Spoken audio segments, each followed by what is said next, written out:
Good morning, everyone. Uh, I, on behalf of the AgriTech event of the India International Science Festival, welcome all of you on this panel discussion. Uh, as you know, because of the pandemic situation, we would like to have this panel discussion on live, but because of other problems, then we cannot have that as we wish. So we'll be having online. And because of the internet connectivity problem, our chair, Dr. Suresh Pal, director of NIFP, National Institute of Agricultural Economics and Policy Research, he cannot join us. But we are happy to have Dr. N.K. Singh. Uh, he is national professor, National Institute of uh, Plant Biotechnology. Then we also have on the panel Dr. M. Maheshwari, Director of Central Research Institute for Dryland Agriculture. Then we have Dr. J.V. Ramajan Ne Yolu. I rather call it in short Dr. Ramu. He is Executive Director of Center for Sustainable Agriculture, Secunderabad. Uh, Actually, we are to have Mr. Taranjit Singh Bhamra. He is Director of Act Next Technologies Private Limited, Mohali. He also probably has some problem with the internet. So we'll talk to him later on. But we have today on our panel three experts. So uh, I'll be moderating the event. I'm Dr. Pulante, one of the coordinators of AgriTech event. And we have with us Dr. Sukhjinder Singh, also one of the coordinators, Dr. Vaidya, also one of the coordinators. So what we'll do is uh, we'll give the panelists uh, 10 minutes each, around 10 minutes each, to speak on the focus area they have been given. So with that, uh, I wish that our chair, Dr. Suresh Pal, is there to introduce the topic, but that he'll do it later on. Now, I request Dr. N.K. Singh to give his presentation. Dr. Singh, please. Please enable my screen sharing. I'm going to make a PowerPoint presentation. Can you enable the screen sharing? Vishal,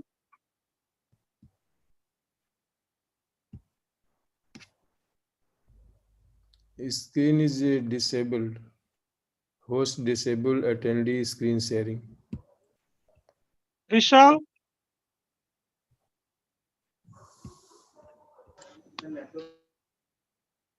Yes, now it is okay.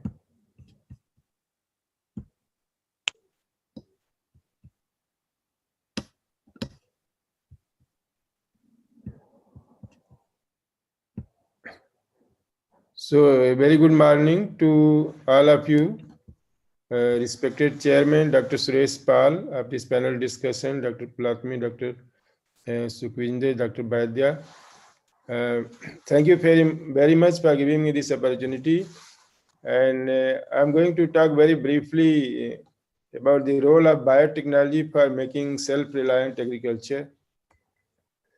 See, let me first tell you what is biotechnology. Biotechnology is actually practical application of the biological science, knowledge of biological science, which is any technology is the application of science is technology. And it harnesses the cellular and biomolecular processes to develop technologies and products that help improve our lives and health of our planet. Now, there are different area domains of biotechnologies, including agriculture for the seeds, planting material, food grain, horticultural crops, biopesticide, biofertilizer, quality controls of material, and also conservation of biodiversity. Similarly, there are applications in the medical science, in diagnostics, drugs and vaccines, energy for biofuel, and for the environment, bioremediation, afforestation. In all the areas which are connected with biological or living material, biotechnology has a role to play. Now, why do we need biotechnology or any other technology for that matter? One of the biggest challenges is that our population has increased both globally, and it is anticipated to be about 10 billions by 2050 globally, and in India, about 1.6 billion uh, by that time. So it is a real challenge, and in India, actually, rural and urban divide almost 50-50 will be still there. So lots of people will be living on agriculture, and you can see with the present crisis of the farmers that there's a really very tough competition between the rural and the urban, and how to make everybody's life better. So without the use of technology, it is very much impossible because India has a certain unique positions. It has 17% of the world's human population, 11% of the uh, uh, and counting means it is increasing. I think cattle population. Then only 4.2% of the water, only 2.4% of the world's area, land area, cultivated area, and 142 million is cultivated. Our cropping intensity means how many crops we take in a land is only 138%, and roughly 50% of the people live in the on the land with the farming. Average holding is very small, about 1.5 acres, and the contribution to GDP is about 17%, 15 to 17%. So between through the application of the various technologies in agriculture, including the green revolution, white revolution, blue revolution, all these agricultural system, including the policy makers, scientists, farmers, it is all a joint effort.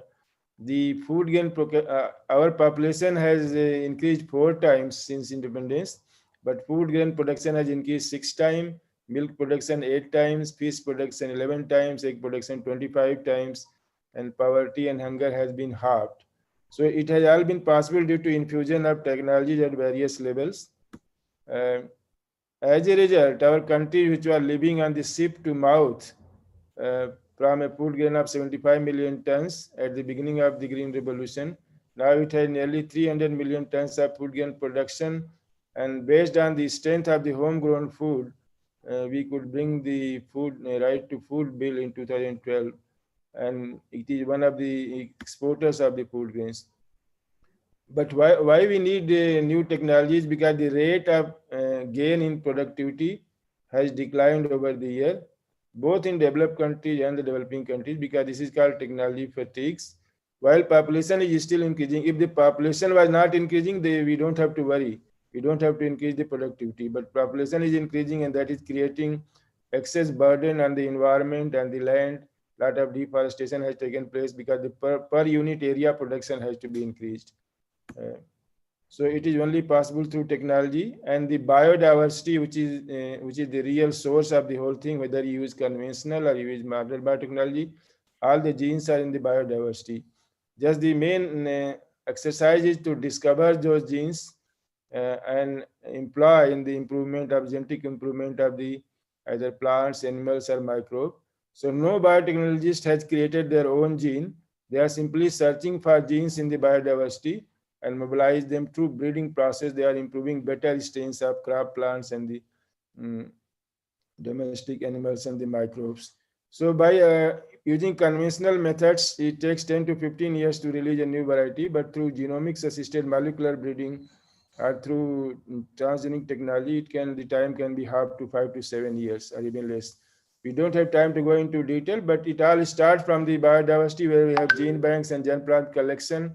We have to evaluation, then trait discovery, gene discovery, and best suitable alleles and their combination can be brought into a more productive seeds and productive breeds. Now, types of biotechnologies which have been working around the world is first is the tissue culture based for fast multiplication of planting material, then genomics assisted plant building or molecular building, then genome editing, which is the latest form of genetic engineering, which is very much precise, and then improved strains of biofertilizers, biopesticides, and also diagnostics, fingerprinting, and quality control based on the DNA fingerprints. Now I will just show you some very quickly examples, like say in India, the tissue culture banana and tissue culture sugar cane are the order of the day. Most of this is propagated through tissue culture now, which is the earliest form of modern biotechnology. Otherwise, even the making the bread and curd is also defined as biotechnology because we apply our knowledge to develop technology. Now, the second type is the genomics assisted molecular breeding. We understand the complete genetic makeup of the organisms, and India started. The first was the rice genome. In 2000, our institute was involved in Delhi University South Campus. We sequenced the rice genome, and this has been applied quite a lot for gene discovery and molecular breeding. One example is here that the gene for submergence tolerance was present in one of our land race from India, FR13A. It was identified in 1970, but after the genome was available, the gene responsible for this trait was cloned and then transferred into high yielding variety. So now we have a number of varieties like Swarna, Samba, Masuri, IR64, which were very much submergence tolerant, sensitive, because after 5 days of submergence, they will die completely. But now after 2 weeks of submergence also, they survive and give normal yield. So all these green ones are the one which have got this single gene transferred through normal breeding, but assisted by molecular breeding. So what would have taken 15 years, now within 3 years these varieties were released. So this is just like now we are searching for new sources of gene. This is a site at Lahura Deva in Sant Kabir Nagar district, which is probably the earliest site for the cultivation of rice. And more than 8,000 years ago, rice was cultivated here, probably one of the first in the world. And now we are searching for new genes under the wild rice diversity. This is sample collected from Laura Deva. Then I have collected from several places around the country. Uh, and these are the roadside, shallow ponds, and then near Brahmaputra Valley, Ganges basins. And the wild rice is adapted to various conditions. And these strains, they are not good agronomic type, they are not varieties, but they have the genes for tolerance to different stresses. So use of biotechnology, genomics, we can identify those genes and then do fast breeding to develop varieties which are tolerant to both drought and flood. And DRR Dhan 50 was released 2018. It is one of the such varieties. Now new breeds of varieties we are releasing which are climate resilient, and they are making use of our biodiversity. The genes which are present in the low productive background are the traditional variety or wild rice has been put now in the very high yielding productive backgrounds. Now the third part, which is slightly controversial also, is the GM or transgenic technology, which is very powerful, which allows the mobilization of gene from across the species barrier. So traditional plant breeding can only move genes within the species, but here it is possible because the genes are similar. They are made, the language is same. They are all made of DNA, and they perform same function because the language is same, and all the species are related to each other. So the wild species are different, but they are also more closely related. So the whole biodiversity is a single tree of life, and it is possible to transfer genes across species barrier. Of course, the responsibility comes with that. And then this technology has taken the world by storm during the last, say, 20 years or so. The number of countries have adopted it. More than 200 million hectares around the world is under GM crops, and most of the crops which are important are the BT cotton and the maize, HT maize, and the GM canola. This is also for herbicide tolerant. And within India also, the BT cotton is the only one approved GM crop released in 2002, and it has increased the cotton production. This graph shows actually India became the second global production, highest global production, and also the biggest exporter of the BT cotton. Whether earlier it was one of the importers. Now these products are developed through public-private partnership also. And on their way to public institutions also, but mostly they are dominated by the multinational like Monsanto, which is one of the criticisms also of the technology, the dominance of the seed market by multinational. But this is a question, this can be removed by public investment in this thing and providing competition to them. Now the certain issues regarding the use of GM crops is the food and feed safety, environmental safety, development of resistance, natural or unnatural process, reduced or enhanced use of chemical. Sometimes it can reduce the use of chemical, like in the BT. Sometimes can it enhance the use of chemical, like the herbicide tolerant. Then IPR dominance of multinational start. They are very, very genuine points, and I have no time to go into detail of that, but they are complex issues. And meanwhile, the some of the issues like the random integration and presence of the herbicide tolerant antibacterial genes, the technology has evolved in such a way now that the changes can be made very precise within the existing genes, so no transgene is transferred, no antibiotic resistance is there. This is just like the normal mutation, but normal mutation is random and this is very precise. You can change one gene, one base at a time.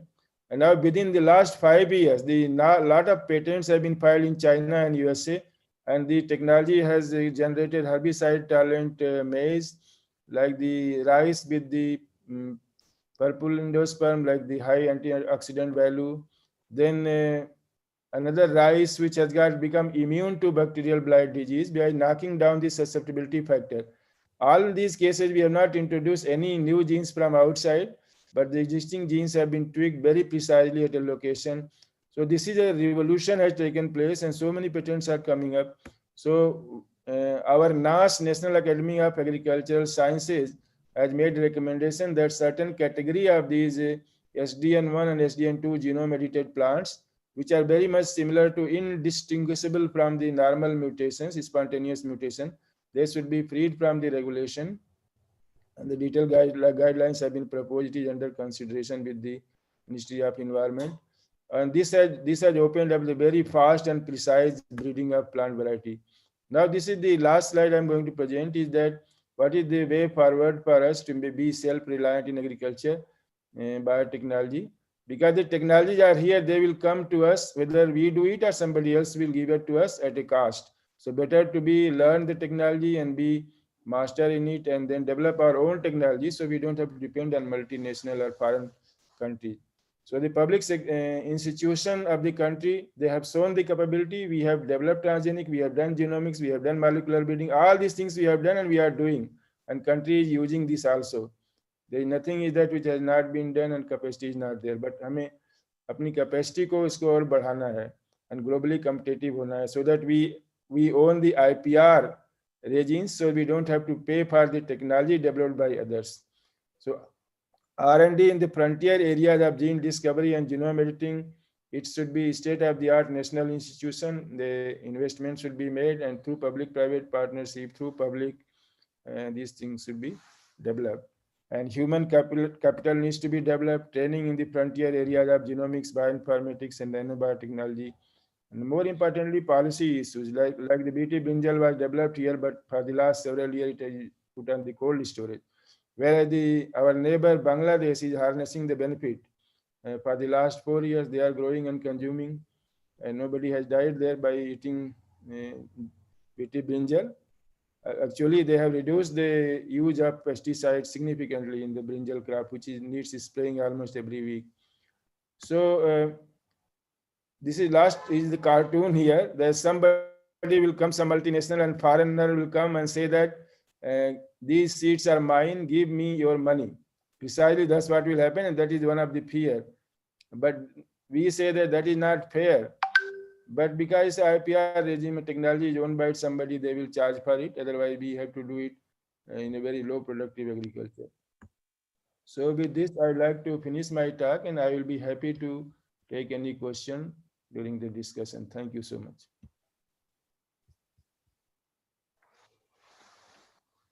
Thank you, sir. That was Dr. N.K. Singh, National Professor, National Institute for Plant Biotechnology.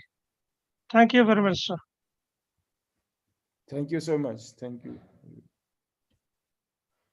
Then we can go to the next speaker. Uh, I'd like to request Dr. Maheshwari. She is the director of Central Research Institute for Dryland Agriculture. So she'll be speaking on agricultural growth with sustainable goals. Ma'am. Good morning.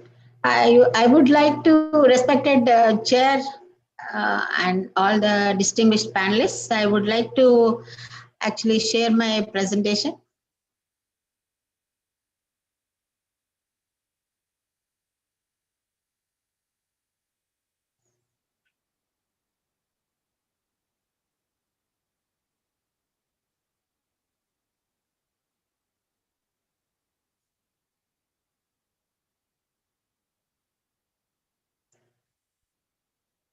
Is it visible? Are the slides visible? Yes, yes. You can make it full size. Yeah, it is full size according to this particular. Okay, okay. So, very good morning to all of you. It's my pleasure to make a brief presentation in this particular session on the agriculture growth with sustainable goals for self-reliant agriculture. Basically, I will be concentrating on the climate resilient agriculture in India. What are the national initiatives in this regard, so that the SDG goals are met. Actually, the climate change and affected various sectors, as you all know, they are affected by climate change, whether it could be the drought or cyclones, floods, heat wave, hailstorms, and all that we are seeing, and also it affects various sectors of the agriculture per se. And we all know internationally the IPCC reports are there. We know that the number of warm days basically have been increasing, and heat waves are increasing, and so on and so forth. Coming to our own country, in India, we know that the increase in maximum and minimum temperatures, especially during the monsoon season and the winter, mean temperature in several parts of the country are increasing, and number of heavy rainfall events and flooding is on the rise, whereas the rainfall expansion of arid zones in several parts of the country are also visible, and the variability in rainfall is also increasing. So with these, if we look at the what are the last say from 2000 to 2018, I tried to plot the various events. What are the extreme events? We find several extreme events actually across the country.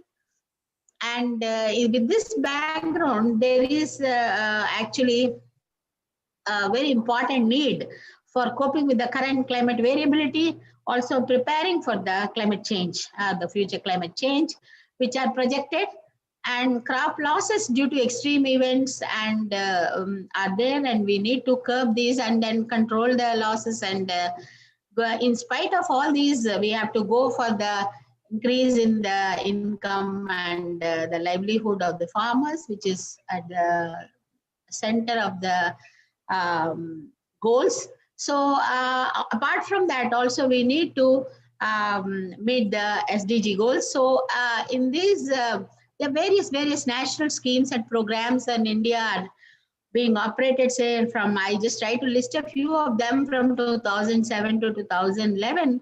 On, I mean, those which are about 16 and so on. There are many which are operational, like for example, the National Mission on Sustainable Agriculture, Mission for Integrated Development of Horticulture, similarly National Mission on Oilseed and Oil Palm, or National Mission on Agricultural Extension, similarly EDAM, then PMKSY, or the Pradhan Mantri Krishi Sinchai Yojana, Pradhan Mantri Fasal Bima Yojana, crop insurance scheme, the neem coated urea scheme, soil health cards, and national innovations in climate resilient agriculture. So I will be actually making a brief presentation on these particular national innovations on climate resilient agriculture. So this particular project is operational in the Council of Agricultural Research. And this particular project is a unique project involving all sectors of agriculture, whether it is crops or horticulture or livestock, fisheries, and all the natural resources management. So this particular project has a broad three particular, we are trying to go with a three-pronged approach to enhance the resilience of Indian agriculture to climate change through strategic research on adaptation and mitigation, then to demonstrate the site-specific technology packages on farmers' fields, and also to enhance the capacity of the various stakeholders in climate-resilient agriculture research and awareness. So this is a broad project involving various research institutes, and also the actually the technology demonstration is through the Krishi Vigyan Kendras or the farm science centers across the, also from the All India Coordinated Research project on dryland agriculture, the 23 different centers in the way across the states, in various the state agricultural universities, and also the 25 centers of All India research project on our network project on agricultural meteorology. And also we have a sponsored and competitive grants component, wherein different institutions are being funded through this project. So first of all, the network project has established research facilities for the state-of-the-art research on climate change, whether it could be free air temperature exchange, free air carbon dioxide exchange facilities in the near natural conditions, or the high throughput plant phenomics facility.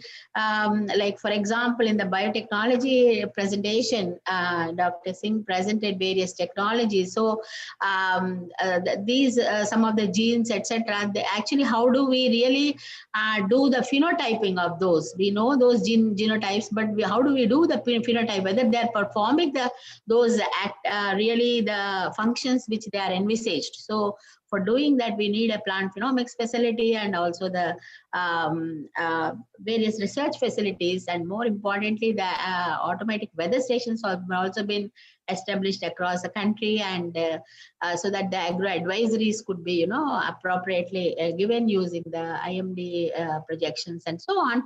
And also that we know that the impact of climate change on agriculture in India, whether important food crops, whether it is rice, wheat, or apple, cattle, buffalo, and marine fisheries, there are differently important impacts are there. However, with the adaptation technologies, with the use of adaptation technologies, these impacts are being, addressed, so that we still have a, increase in the production in spite of the climate change. That's the actual goal. So in this one particular aspect, which is very important, is that a particular document has been developed, keeping in view of the future climate change projections and vulnerability by IPCC, and its in its fifth assessment report, the district level vulnerability and risk assessment, of agriculture sector to climate change and variability has been done, and this revised document has been released, and this document will be very useful in decision making for adaptation, planning, and prioritization of the resources by different developmental departments, ministries, and other stakeholders. So this is one of the important contribution. Also, 600 district level agricultural contingency plans are made available. These are present on the Farmers Pro portal of the Ministry of Agriculture and Farmers Welfare, and on the Central Research Institute for Dryland Agriculture website also. And two of these plans are, as you all can understand, these are very dynamic. They are not static plans. They are very dynamic. They have to be, addressing the situations in the contingency situations in the different seasons, and with the change in, crop seed varieties and so on and so forth. So these are being actually state level interface meetings are being organized in different states, and also we are trying to sensitize the department so that they are these contingency plans are implemented in the so the technical backstopping also being kind of provided. So that also development of stress tolerant crop varieties is a very, very important contribution for this project. Like for example, whether it could be a wheat or rice, and maize, a black gram, and other genotypes are being developed for climate resilient or those which can tolerate the abiotic stresses and multiple stresses climatic stresses. And also it's very, very important to mention, to manage the natural resources, the estimated carbon sequestration potential of agroforestry systems across the entire country. Also, a GAG inventory has been developed, and also the soil carbon information with different agro-eco subregions have been developed, and similarly the other practices of natural resource management and all the GAG emissions from different production systems have been quantified, so that we can have our own values, our own estimates for the GAG emissions, and also the the farm machinery which is able to cope up with the various agricultural practices and in timely manner, as well as which can reduce the global warming potential. And also the horticultural pests and diseases, the environmentally safe protocols for induction of synchronized flowering in mango under various climate variabilities. And similarly, we have been developing various technologies in the horticulture, and pest management is a very, very important aspect. And mobile applications for pest forewarning are also developed in this. And similarly, livestock is also being addressed. Heat, whether it could be a heat management, high temperature stress management, or it could be the shelter management, nutrition management, etc. of the various horticulture, the livestock, as well as in fisheries. The impacts of potential impacts on sea level rise, and the shoreline changes are there. So because of this, what could be the impacts on fisheries, that's also being quantified. Similarly, the agromet advisories are being zoomed at block level. And another important aspect, I'll just take a few minutes more to concentrate on the participatory demonstration. This first part was on strategic research. Now, participatory demonstration of technologies on the farmers' fields, various modules, like for example, the natural resource management module, crop production system module, livestock and fisheries module, and enabling support systems. This is very important, the institutional interventions. So this particular, the overall idea is to develop the climate resilient villages. So saturate the technologies in the villages, so that the climatically vulnerable, the 151 climatically vulnerable districts have been selected, and one cluster village in each district has been identified. And this climate vulnerabilities which are being addressed are like drought, heat wave, flood, salinity, heat wave, and cold wave, water deficit, the flood, cyclone, etc., etc. So I'll just give a few examples, like for example, short duration varieties how they have contributed to in the low rainfall situations. Similarly, in the enhancement of what we try to assess is how these technologies have been, by implementing these technologies, not only that climate resilience is achieved, but also the farmers' income is enhanced. So the kind of these whether it could be the natural resource management technologies or the the seed and so on. Similarly, in the case of the 24 Parganas, South 24 Parganas of the West Bengal, this particular land shaping and other desilting of farm ponds, etc., micro irrigation and trench cum broadbed furrow, these are the technologies which natural resource management technologies. Similarly, in the northeastern states, I just gave the example of Assam, Sikkim, other states also, it is very highly being implemented, so that the improved varieties of the crops or the short duration varieties and other particular aspects, Jalkund and other particular aspects are being implemented. And so we can say that the village climate risk institutional practices are very, very important. So to address this, the village climate risk management committee has been formulated in each village, and also the custom hiring centers are put in place.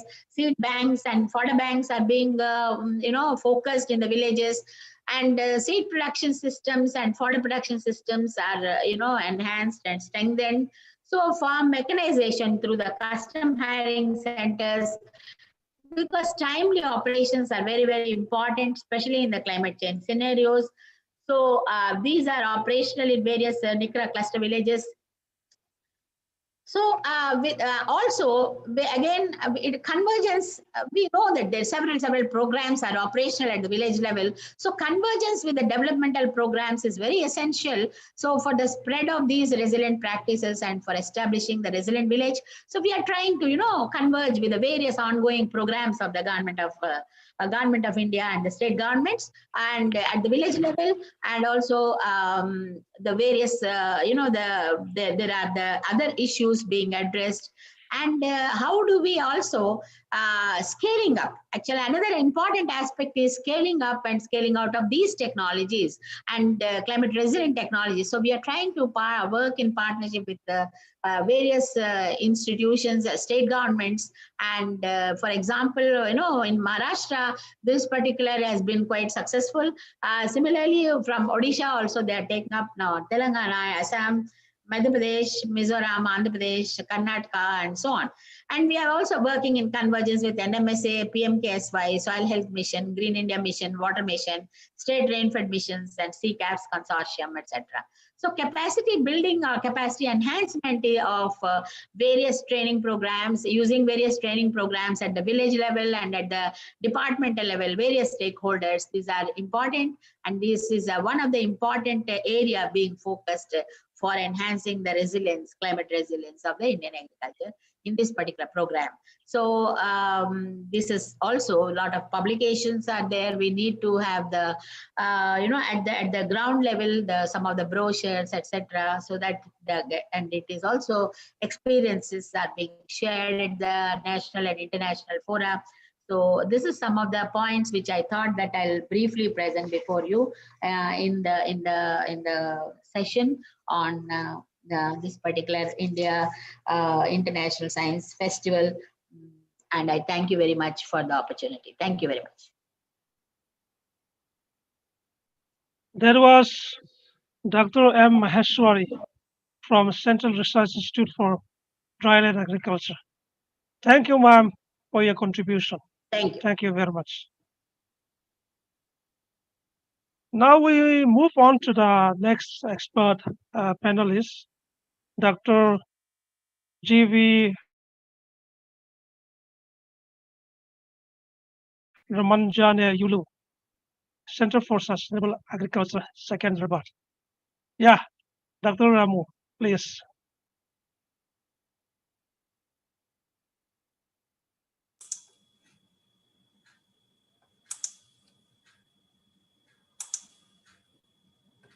Thank you very much. I'm privileged to be part of the discussion to share our learnings and experiences about working with farmers in Andhra Pradesh, Telangana, Maharashtra, Punjab. We are a 16 years old organization working with farmers directly, trying to work on ecological sustainability of farming, because the high use of energy, high use of chemicals, high use of water has created a lot of crisis today. And so what we are talking about, climate change, partly contributed by the agriculture models we adopted. And the farmers are the ones who are badly affected by this climate change as well. So to build resilience, reducing the contributions from agriculture is also very, very critical. So that's one area we try to work on. The ecological sustainability of farming. And second important area we work on is economic sustainability of farm livelihood. So farmers today live on a very small income. So we try to work on this. So that's the second area we work on. So that's where our learnings from these last several years are. And when we are working, our main focus is also on small and marginal farmers who farm about 87% of the Indian farming population, and who has a landholding of less than 1 hectare of land, and their average annual income ranges from about 15,000 to 40,000 rupees.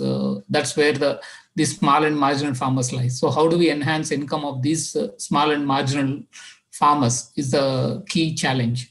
And their access to land is also very poor, and then the poor lands are poor, and then access to water is low, and the risk is high. And in that context, putting in high cost production systems also has caused destruction across the country. Today we are one of the very high cost production systems Our cost of productions are very high, so we are not even competitive in any of the markets unless it is procured by the government. Crops are not becoming economical for the farmers to sell. So we are seeing that crisis, and that's a agitation we are seeing outside also. So one of the key challenges is how do we reduce cost of cultivation for the farmers, and how do we reduce risk for in the farming. These two are very critical. Second, how do we access markets so that farmers also can become economically viable? So these are the three challenges with which we started our work in 2004. And we focus on few areas. So we work with about 15,000 farmers in the last 15 years, and then about 25,000 acres, 125 villages in 3 states, Andhra Pradesh, Telangana, Maharashtra, and we also have some work in Punjab. So these are 4 areas where we work with, and 4 broad themes we work on is on agricultural. In agriculture, how do we move towards agroecological approaches? And second area we work on is on improving public policy support for farmers. So we try to look at how investment systems can be modified, how subsidy systems can be recasted, because today subsidies are pushing one model of agriculture. Can we broad base it and then have a better public policy which can help farmers? Similarly, we work on regulatory systems, how we can improve the regulatory system so that it helps more ecologically sustainable models of agriculture. Because today, in the name of technology, we are pushing technologies which are creating more biosafety issues. So that's one area we try to work on. The third area we work on is building farmers' institutions so that whatever change we could bring in can sustain for a longer period of time. So community institutions, particularly the farmer groups and farmer producer organizations, is the one area we try to work on. And we also work on diversifying livelihoods, because when we are working with small and marginal farmers, increasing productivities alone is not sufficient. Similarly, we cannot increase the prices beyond the limit. So when there's a limit in terms of increasing productivity and then increasing access to markets, we need to diversify the sources of income. And that's where we try to work on diversifying the livelihoods also. So these are 4 broad areas we work on. And whatever learnings we get, so this is our learning ground, and these are areas where we are working. And these learning are taken to various other states through working with the government. So we work with various state governments, state government of Andhra Pradesh, Telangana, Maharashtra, Punjab, Odisha, Chhattisgarh, Sikkim, Tripura. So in all these states, we work with the state governments for scaling up these learnings in the other areas. So the whole idea is to increase the sustainability in farming. So broadly, we work on water harvesting, locally adaptive cropping patterns, and focus on renewable sources of nutrients. So mostly depend on organic sources by recycling the biomass which is coming from the farms. And we focus on a good quality seed management system, which is at the farmers level. So we produce seeds and then distribute the seeds at the farmers level. And this could be improved varieties or traditional varieties, but which perform better in the particular local growing conditions. We also work on non-pesticidal management. This is one of the most successful experience which we could create. The pesticide use in the states of Andhra Pradesh and Telangana could be brought significantly lower. If you have seen the last 20 years data, you can see how Andhra Pradesh and Telangana states have shown the reduction in the pesticide use compared to any other states which have the similar cropping pattern and similar pesticide use earlier. And we also work on the livestock so that farmers can get better incomes. And like I mentioned, reaching out to individual farmers is extremely difficult. So farmers are also organized into groups and producer organizations. Today, directly we work with about 23 farmer producer organizations, which we established in these 23 villages, 125 villages, which I mentioned. And also, in addition, we support FPOs formed by other organizations like the women self-help groups or the NABARD. So in all, about 200 FPOs is what CSA works with today.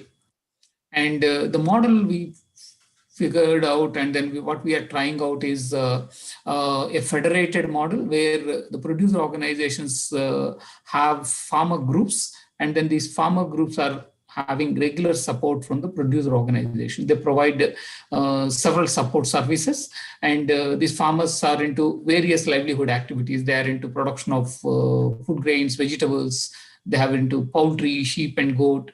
And we also have internalized the input production systems into the FPOs. So we have seed production, we have bio input production, we have value addition. So all these are done at the FPO level. So the farmer producer organizations hold the extension services, provide all these services, extension services. It provides the financial services. It aggregates all the services and provides to the farmers. And when the FPO has to provide these services to the farmers, it can become only viable if it can aggregate the services also. So in all, about 12 services is what we figured out which farmers needs. And so what we try to do is, some are internalized into federations of these FPOs. So each producer organization is also a member of another federation. So these federations provide these support services. It's a federation of farmer producer organizations. So several federations are formed. And depending on, say, if it's a fresh fruits and vegetable market, so it's a fresh fruits, vegetables FPO is there.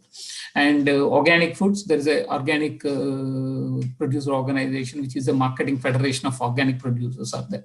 So depending on the commodities which they produce, they become members of any of these federations. So federations provide these services together. And in addition, the federation aggregates the services from the various agencies. Some are internalized, some are sourced in from other agencies, some from the government services, some from the private agencies also. So that's how the services are aggregated at the FPO level. And FPOs provide them through directly to the farmers. And at the farmers level, what we are trying to do is to get farmers, practicing farmers as the extension agents. So the last mile services delivery is done through the farmers and the farmer service centers. These are the two models we used. So we tried to train master farmers, and these master farmers run farmer field schools so that more farmers can learn and then make a shift. And we manage the entire quality management system through participatory guarantee system. And farmer service centers are established, which provide all support services at one place. And we also have integrated processing facilities established at the FPO level, but not at each FPO level, but at a cluster of FPOs level, so that they can process and then directly reach out to the market. So that's a approach we have taken. And the brand building, quality assurance, market intelligence, mobilizing finances, etc., are done by the federation. This is how the extension system works. So like I mentioned, in each region, we have clusters of farmers. So each cluster would be about 5 villages, and 5 villages cluster is what we do. And from each cluster, when there are master farmers, so around the master farmer, we develop another cluster. And so this master farmer will train to build another cluster. And from this farmer group, so each cluster will have farmer groups, and they undergo the farmer field schools approach and then kind of thing. And from these farmer group, when the master farmers are developed, they train in other areas. So it's a kind of networking is what will happen. And this works very efficiently in terms of scaling up. And today, in many states, the similar model is used. Say, entire Andhra Pradesh, today we have the natural farming project going on, where the similar model is adopted by the state, and then we are able to do it in very many districts. Significant progress has happened here. And similarly, in Chhattisgarh, we tried this, and in many other states, we tried this model. And so from the block level up, we have the extension team. So it could be the government extension team or NGOs extension team, which works with the local farmers who are also the resource persons. And regular farm advisories are provided to the farmers, so that it's not from a top-down kind of farm advisories. It is based on local observations. We try to develop advisories, and these advisories goes to the farmers. And every month there is a review of what advisory worked and then what didn't work, and based on which the knowledge building happens. So The entire knowledge building in this entire process is also a very bottom-up approach, where based on the local practices and then local learnings, this knowledge building happens. And today we have a lot of publications we bring out, and then a lot of mobile applications we brought out, which helps farmers to have the problem diagnosis and then solutions for every kind of problem which farmers faces. And we also developed farmer service centers, which provide not only inputs for sale, but also provide diagnostic and advisory services, linkage to financial services, custom hiring services, etc. What I'll do is I'll also show you one of the case study also I'll show. So these are the farmer field schools. So they're participative in designing, problem solving approach, learning by doing, interactive and inclusive solutions. It's a season-long approach. So every area when we start this work, we take about 45 weeks of training for every farmer. So 45 weeks is spread over 1 year. So 2 seasons. So in the 2 seasons, every week they meet and then they learn how to manage the crops which they are growing. And that gives them a very intensive learning, and then they can manage any given situation, how to manage the crops, how to manage their soils, how to manage their seeds, kind of thing. And once they undergo the training, then they will have regular advisory services. Similarly, farmers who, on a similar lines, we designed Kisan Business School. This Kisan Business School is a module which is also spread over 1 season, where farmers learn how to market.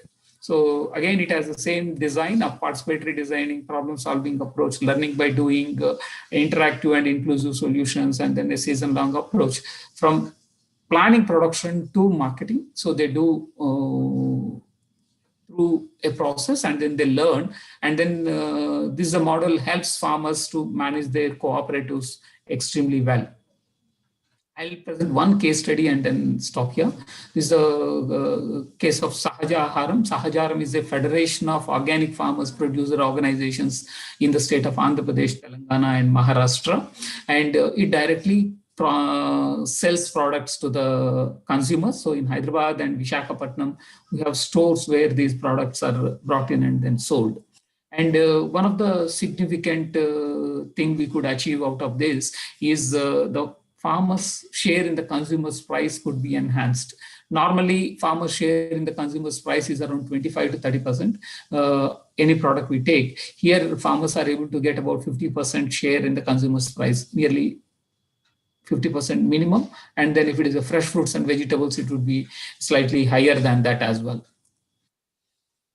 And Sahajaram Producer Company works across the supply chain, and it's a first of its kind to have its own organic retail chain. So there are 5 stores which are run by the Sahajaram Producer Company, and then products are available in other stores also. So end-to-end supply chain is owned by the farmer cooperatives. And the farmers, this 15,000 farmers produce wide variety of products. So we have cereals, millets, oil seeds, cold pressed oils, sweeteners, spices, so the whole range of products. They're sold not only as Sahajaram as a branded product, but we also do white labeled products for others in terms of making for other organic brands in the country. And we also sell a lot of raw material to others.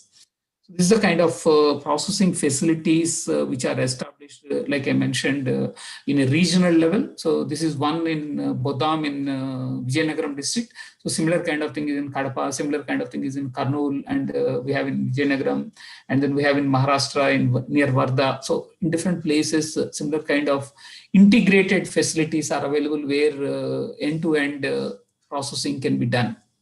And similarly, a lot of value-added products are developed where farmers and women groups also can make a lot of products which can be sold directly to the consumers. So this provides them value addition at the village level and provides them with additional incomes. And when it comes to the fresh fruits and vegetables, we have collection centers in these villages and FPOs, which from there, all these are aggregated and then distributed. This reduces the supply chain. So 1 or 2 middlemen in between are cut down, and then the operations are done by the farmers. So their their price realization increases. And like I mentioned, farmer service centers, they are the collectivization of services which are offered to the farmers. So we have extension services, financial services, inputs. We run a helpline for farmers. It's called Kisan Mitra. And from morning 8 to evening 8, we have 4 people continuously available to take calls. And then it not only provides support on production, it also provides support in terms of accessing any of the government services, schemes, subsidies, or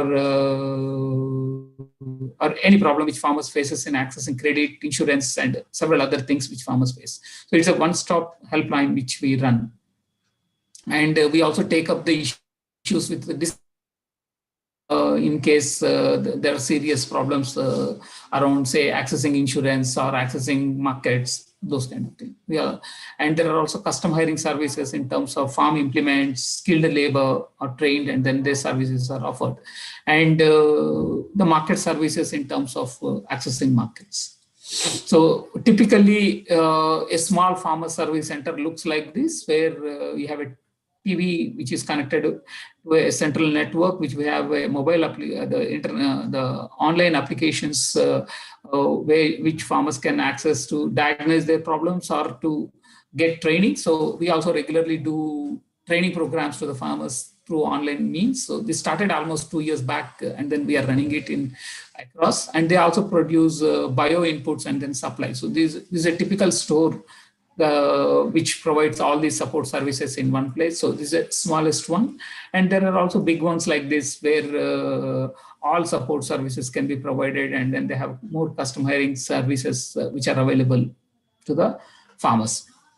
And we also have an advisory service, and then in 4 components we provide the advisories, and these 4 are collected locally. So pest and disease surveillance is done locally, weather data is collected locally, and then we also have market information and a soil moisture information. So based on these 4 indicators, advisory services are provided to the farmers, and we find that's more effective than a centralized advisory service.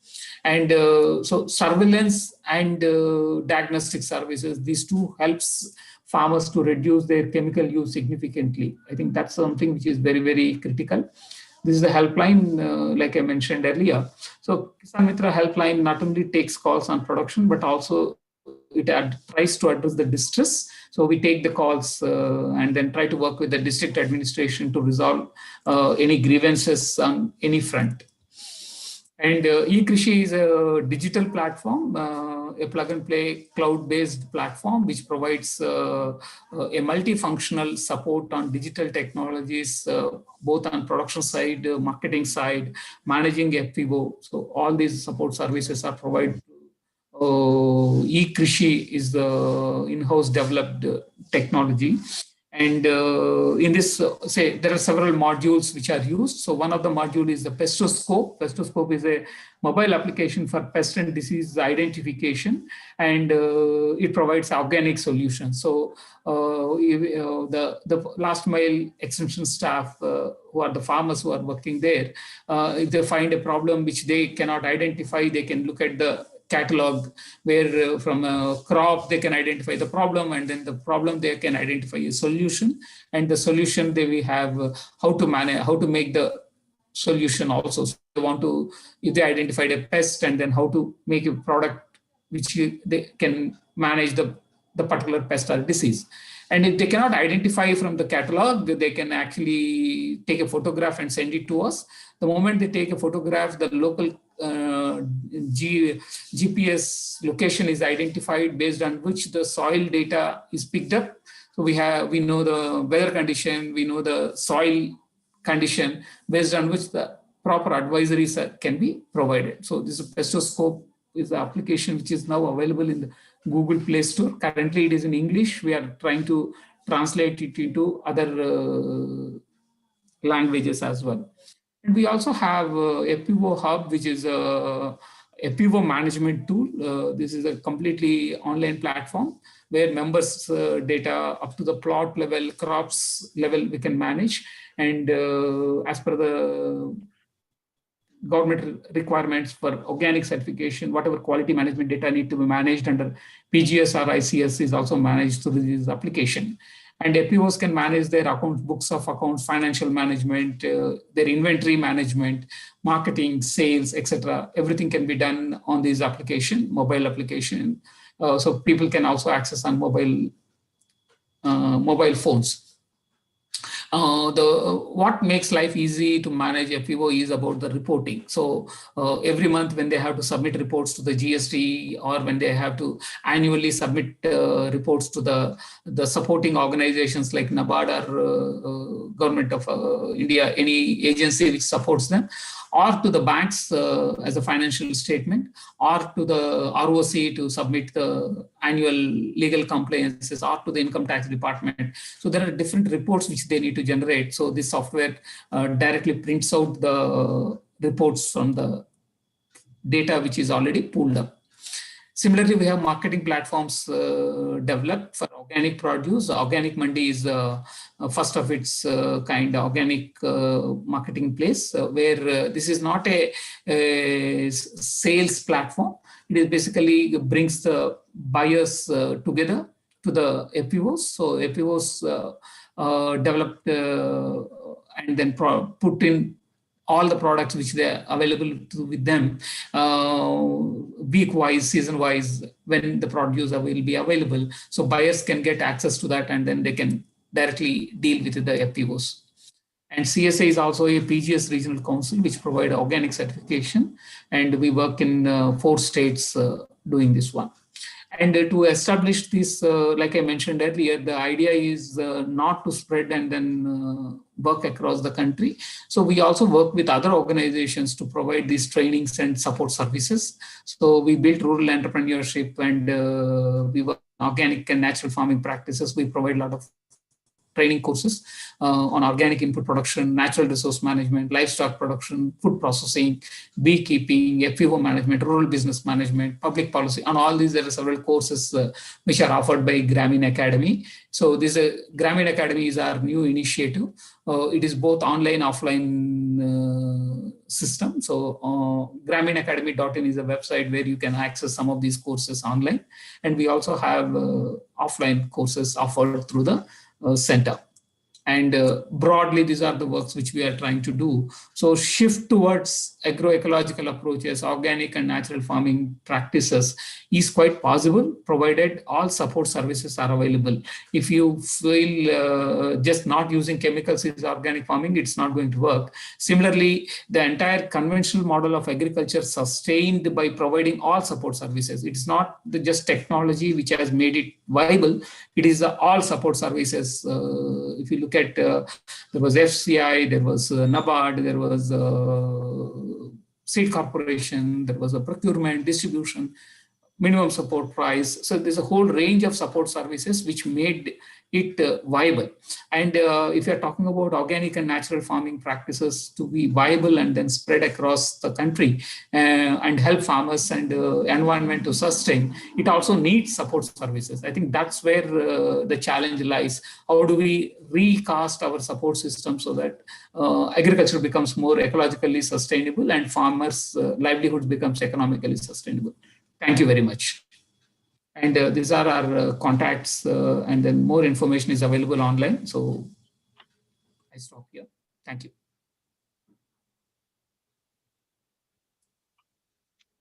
There was Dr. Ramanja Neyulu Yes, from Center for Sustainable Agriculture. Thank you, sir, for your presentation.